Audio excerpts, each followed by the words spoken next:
Madagascar is a place that's been isolated by ocean for as long as it has existed, and it's only recently started to be developed by humans. Because of this isolation, animals here haven't needed to adapt to new threats, so they cling to ancient methods, like a small-town library that still uses dial-up.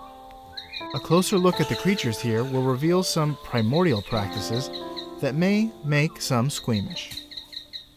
Like an entire family of ants that has a sinister taste in cuisine. But sometimes the gruesome and grisly tactics are what it takes for your colony to continue in the cycle of life, death, and taxonomy.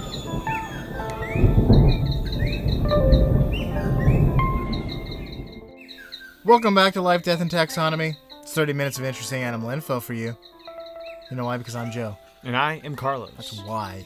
Is that why? It is why. It's conditional? Because I'm Joe. If you weren't Joe, it wouldn't be 30 minutes of interesting animal info. Well, it's because I'm Joe, and it's because today we're talking about an ant that can't grant kindness when food is scant. Even aunt ants pant for a hemolymph transplant.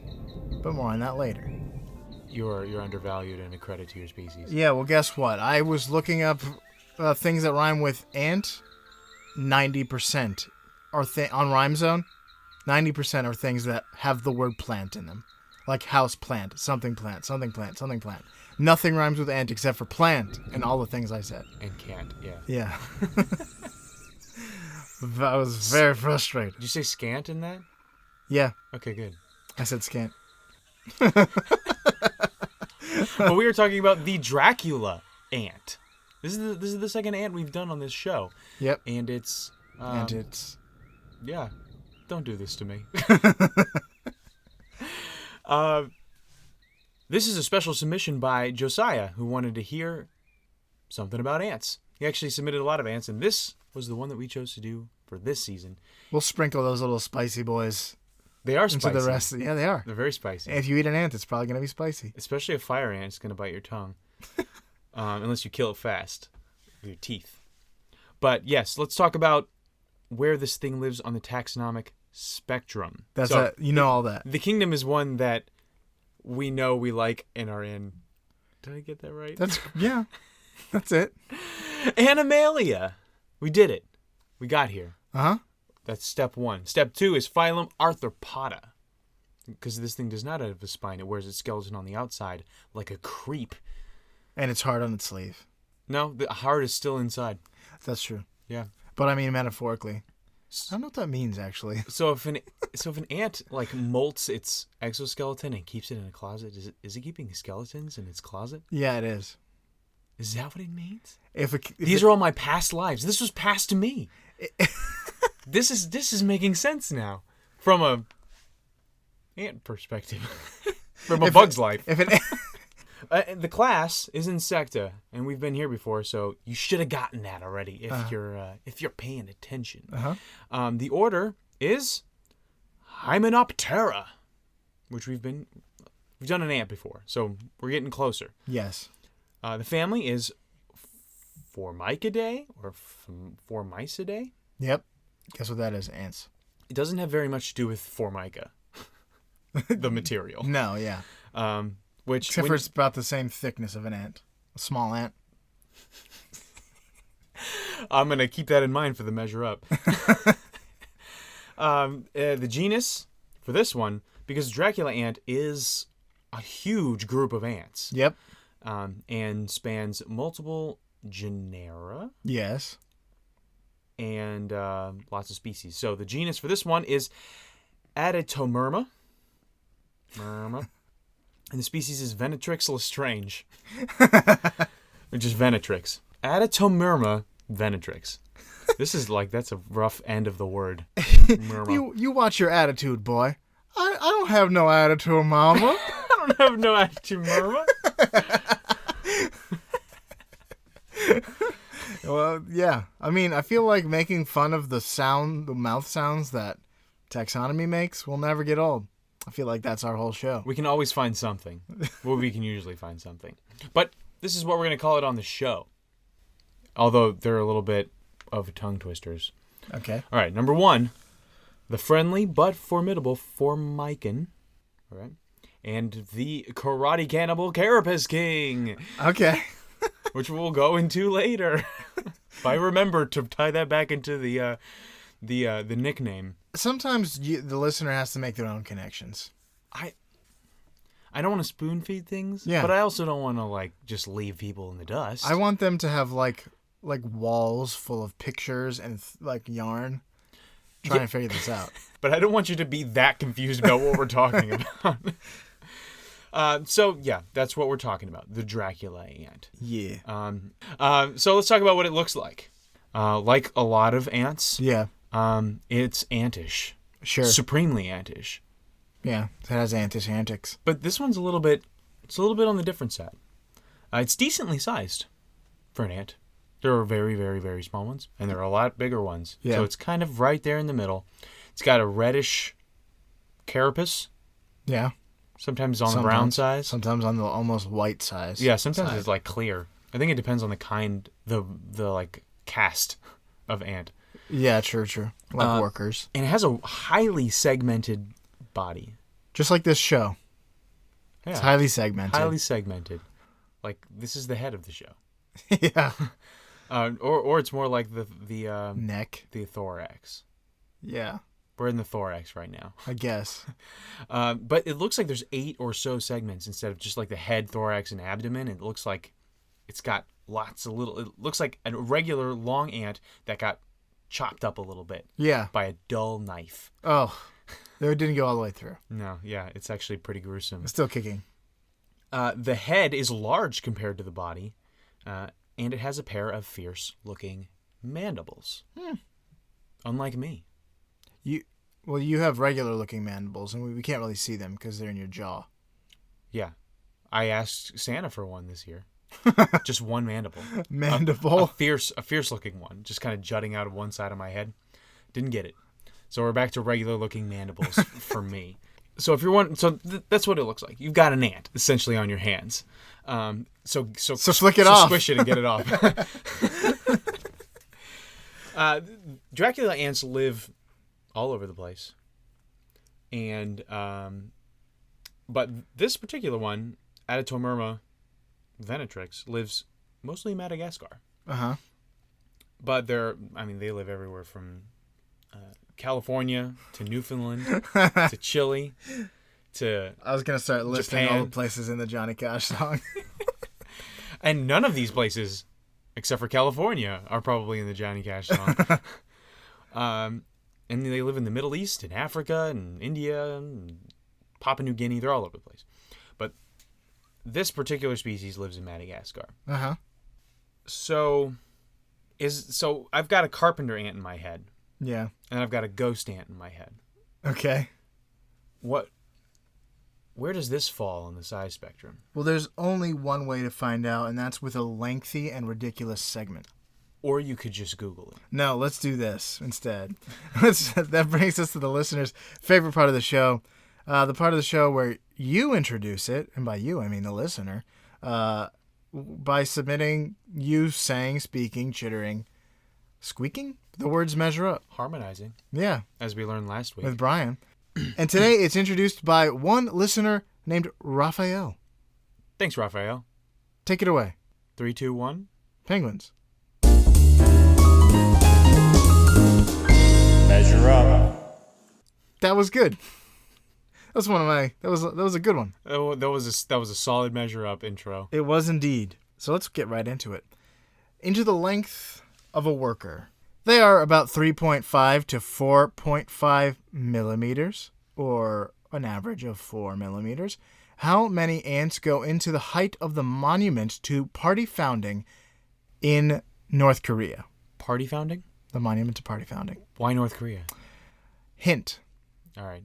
The monument was dedicated to the Workers' Party of Korea and displays a hammer and sickle and a calligraphy brush and symbolizes workers, farmers, and intellectuals, which is typical communist symbology and the cornerstone of North Korea's communist propaganda. All they got was a statue. They didn't get any, food or basic needs in North Korea. It's a big statue, though. Could be. So I'm going to say, between 6 and 7 of these go into an inch, and this is a statue. Yeah. I mean, the communists were good at building big statues. If there was one thing they were good at, it was big statues. It's like, yeah. Like the Stalin statue that they tore down. It was very, very, very big. because these communist regimes need you to like them. Even though they don't give you any food. So that means that the statue has to be big. Like, I'm hungry, but dang, is that a big statue? I love that statue and what it represents more than food. That's what you would say loudly to a guard, like where a guard is near. Like, boy, do I love that statue. More than even food. I don't need food. Who said food? Who said food? We don't need that. We don't need that capitalist garbage here. Capitalist pigs eat food. All right, so that's why they're pigs. So what did I say? This is sarcasm. 6 go into. I like food. An inch. So that means 48 of them go into a foot. How many feet do you think it is? I don't know. And herein lies the variable, the part that makes this impossible, as it always does. Oh yeah, yeah. Is it still standing? I think so. Yeah. I mean, they're still communist. I'm gonna say this is a 50-foot statue. Okay. Okay, because like the Statue of Liberty is like 300 something feet tall, and that's insanely big. That's very big. And the statue of Bruce Lee in Hong Kong is like 25 feet tall. So I'm thinking it's between those two. Yes. It is. So 50 feet is good. 50 times 48, 2,400 ants. 2,400 ants go into this statue of communism. So, you would have been only 10 feet off if you had said 100 more feet. It was if it was 100, it's 160 feet tall. Oh man, that makes it statue. 1,200 or 12,192 ants. Bummer. You were just a decimal point off. That's a big statue. Let's move on to colony size. There are about 10,000 workers in a colony. How many Roanoke colonies go into a Dracula ant colony? 10,000 workers? Yes. So we're just going to go by the workers? Just go by the workers. Okay. It's a good measurement of the colony size. Roanoke was pretty small. Well, here's a hint. The colony at Roanoke was established in 1585. Oh, I know why you included this one. On a colonizing expedition led by John White. They fell on hard times, and White sailed to England for supplies and help, but he was unable to return for 3 years. When he returned in 1590, the colonists were gone, and we still don't know what happened to them to this day. I'll mention why I think you tied that in. Okay. After we get to the major fact. Oh, okay. Are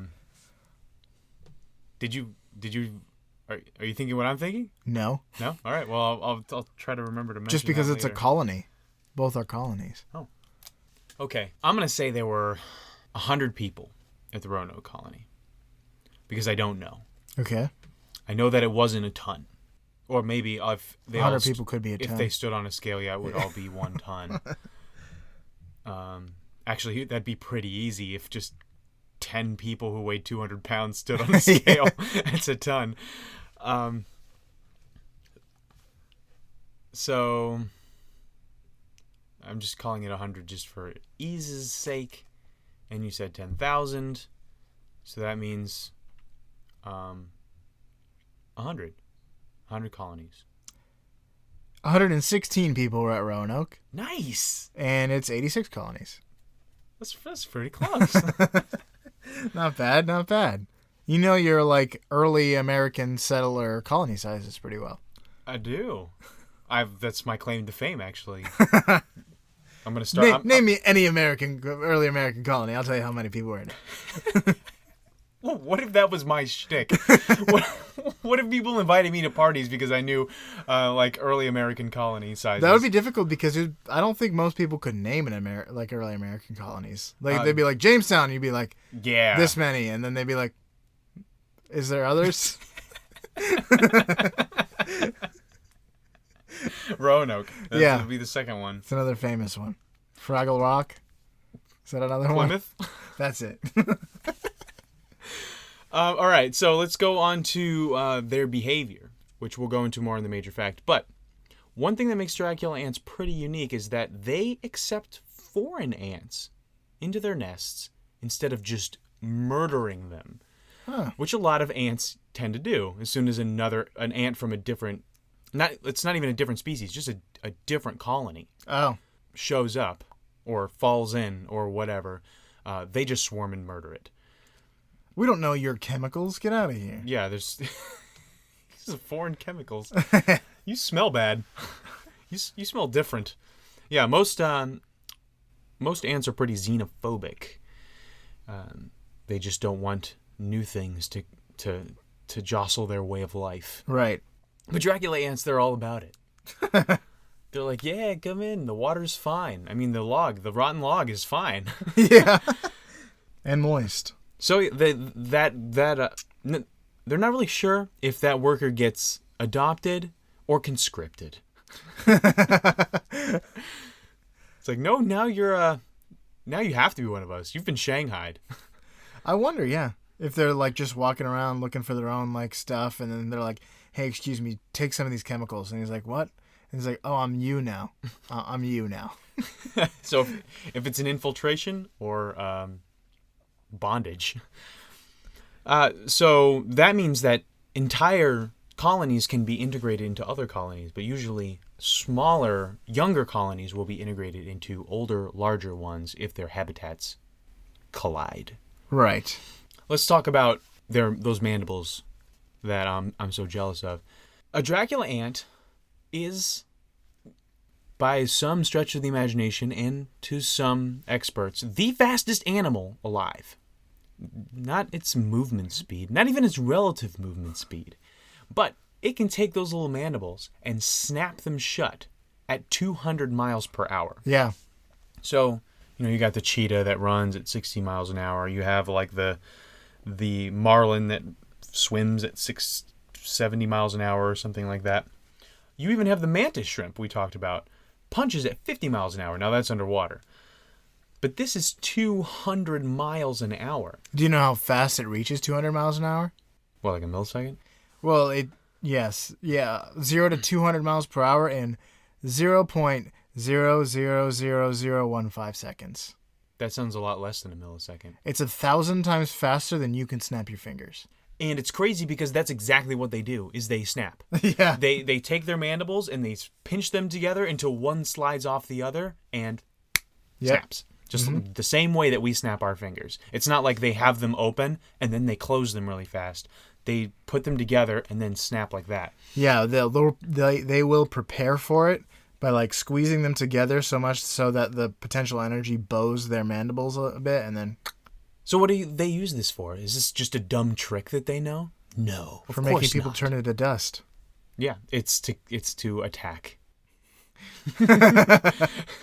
All Dracula ants, I believe, can do this. But at least one. Yeah. At least one intrepid individual ant. No, I'm pretty sure all Dracula ants can do this. But it depends on what they use it for, whether it's just defense or whether they try to stun and kill prey. Uh-huh. Without further ado, I don't want to talk more about prey until we talk about the major fact. Okay. Here we go. Here's where it's getting major. And grosser. Yeah. Significantly grosser. So, most ants engage in social food behavior. They will forage for food, like crumbs on your kitchen counter, and carry them back to their nest where they share it with each other and the queen. However, adult Dracula ants can't consume or digest solid food. All Dracula ants? Yeah. Well, yeah. Okay. I'm assuming because they get the name because of what I'm about to say. But their larvae can digest solid foods. Sort of like the opposite of humans. Babies can't, and we can. We're good at it. Yeah, we've trained our jaws, our mandibles. Yes. They feed larvae, giving them all the nutrients they need, but for a gruesome price. The adult ants tending to the nursery will make a small incision in the larva's body, and then they will drink their blood. The blood is then carried to the queen for regurgitation. No, let's go. You know what's grosser than blood? Regurgitated blood. But the process is non-lethal. We've talked about regurgitated blood before. Have we? Yeah, because the with vampire bat. The vampire bat will throw up its blood if it can't fly away. It barfs blood onto its babies. Oh yeah, it does that too. The best alliteration we've ever done in this podcast. Animals are gross. Awful things. Why are we talking about them? Because they're great. This is non-lethal. The larvae live through the process and become more blood-sucking adults. But under a microscope, you can see that the larva is covered in scars. Talk about a rough childhood. Do they remind them that the past is real? Yeah. It's important to note that ant blood is technically not blood, and that brings us to another segment of the show we do every once in a while called Know the Difference. And I'd like to issue a trigger warning for anyone like Carlos who gets the heebie-jeebies. I love it. Give me the heebie-jeebies. This substance that flows through bug bodies is called hemolymph. Heffalump. Yeah, heffalump. Which is the name for the invertebrate version of blood. Invertebrate juice. Exoskeleton juice. Yeah. So the blood of invertebrates like you and me, or the blood of vertebrates like you and me and your dog, contain red blood cells, which oxygenates our entire bodies. So because we have a closed circulatory system with arteries and veins and stuff, we need blood to carry oxygen from our respiratory system, which is our lungs, to the rest of the body. I'm sorry, I'm composing myself. You keep talking. The invertebrates like the Dracula ant have open circulatory systems. Instead of veins and arteries, hemolymph flows freely through the body. So basically it's just juice flowing inside that exoskeleton. It's not like within the walls of veins and stuff. Yeah, I think we talked about this with spiders. Yes. Okay. Oxygen often permeates the insect's exoskeleton, oxygenating their insides. Beautiful. So they don't need like red blood cells. But since there are no red blood cells, if you are picturing an ant with red liquid dripping from its mandibles, stop it. It's more like a yellow or clear liquid. So it's like pus instead of blood. Yeah. If you thinking about an ant drinking its larva's blood is disgusting, think of it more as pus. Yeah. You might be thinking, wait, I've smashed insects before and it bled red. Well, if it was a mosquito, it was probably your blood or somebody else's blood that it just sucked up. Wash yourself afterwards. If it was a housefly, that was actually red eye goop that helps them filter color in a certain way that's too complicated to explain in this episode. Interesting. If you smash a fly and it's red juice, it's eyeball juice. If you can smash a housefly with your hand, you deserve a medal. Those things are fast. Yeah, they're pretty quick. Yeah. And now a new segment I like to call Back to the Fact, where we go back to the major fact.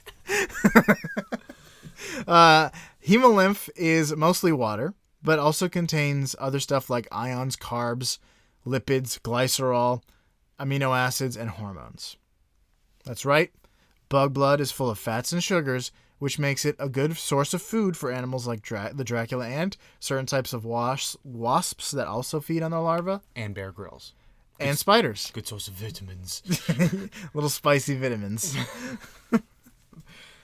But yeah, that's it. That's what I got. Did you have more on there, like, stuff? Well, I was gonna tie in the Roanoke colony thing, but then I remembered it was Jamestown that was reported to have possibly during like a really, really harsh winter eaten some children that had died of starvation. Oh yeah. There's So I thought that's what you were tying in, like the eating children situation. I mean, there's lots of theories about Roanoke, and I think that's one of them is cannibalism. I don't know about Roanoke, but I'm sure that this theory is for Jamestown, not Roanoke, because they don't have the bodies of the people from Roanoke; they're gone. Right. So they do have like graves from Jamestown. Right. And also there is a genus of Dracula ant called Stigmatoma. And I have a joke that I had to throw away because we changed the genus at the last minute called breaking the stigmatoma of feeding off your infants. Yeah. There should still be some stigmatoma on that, I think. Just get rid of your human hang-ups.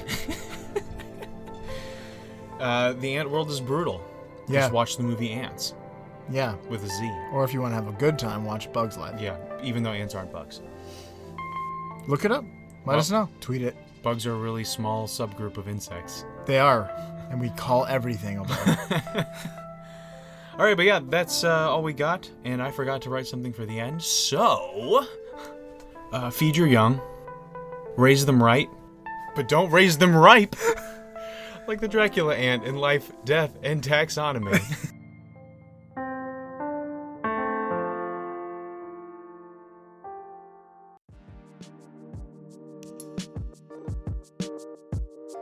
Ants share food and even blood.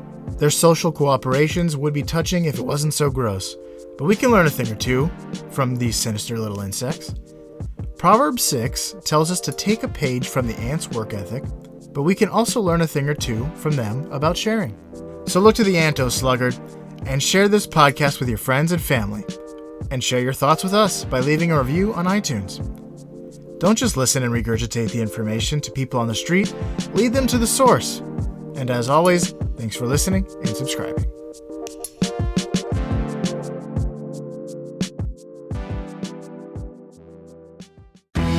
Life, Death, and Taxonomy is my favorite in the world podcast. It was more of a story. There's at least one bug in that movie. It was more of a story about the beetle and the ladybug. Yeah. And the praying mantis. Those are the main characters because those are the lives from the bugs. Are praying mantis bugs? Sure. True bugs? Why not?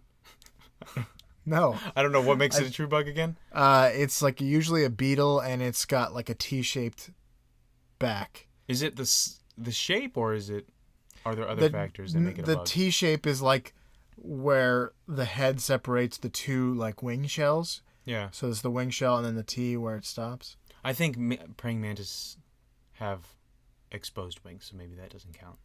Yeah.